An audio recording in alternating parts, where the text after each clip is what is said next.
pong perang napunta sa akin. Lahat po ng insertion napunta sa ating Pangulo at Speaker Martin Romualdez.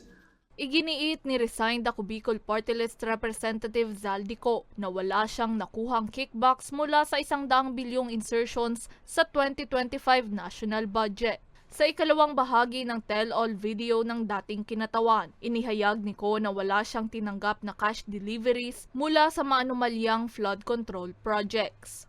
Lahat umano ng insertion ay napunta kay Pangulong Ferdinand Bongbong Marcos Jr. at kay dating House Speaker Martin Romualdez. Sinabi ni SECMI na approve na si Presidente BBM sa lahat na binawasan na ahensya.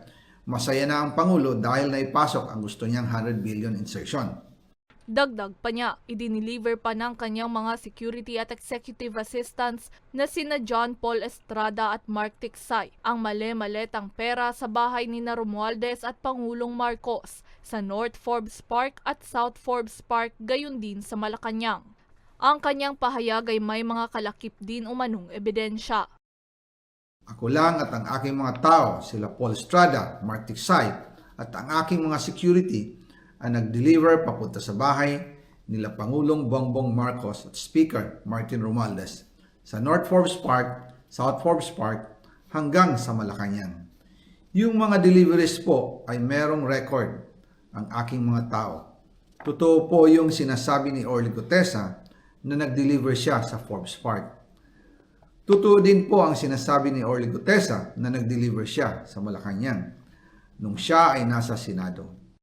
May malawakang dagdag bawas din aniya sa pondo ng iba't ibang ahensya na ang may pakana ay ang magpinsan. After po ng approval ng budget sa General Appropriations Act of 2025, nagtanong po ako sa DPWH kung magkano ang kailangan na ibigay sa Office of the President o ang SOP na bigayan.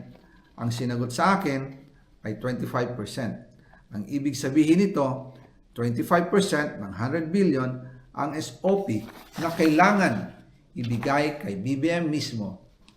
In total, 25 billion ang napunta kay Pangulong Bongbong Marcos. Sa huli, hinamon ni Ko si Ombudsman Jesus Crispin Rimulya na imbestigahan si Romualdez at ang Pangulo kung talagang tutupad ito sa kanyang tungkulin.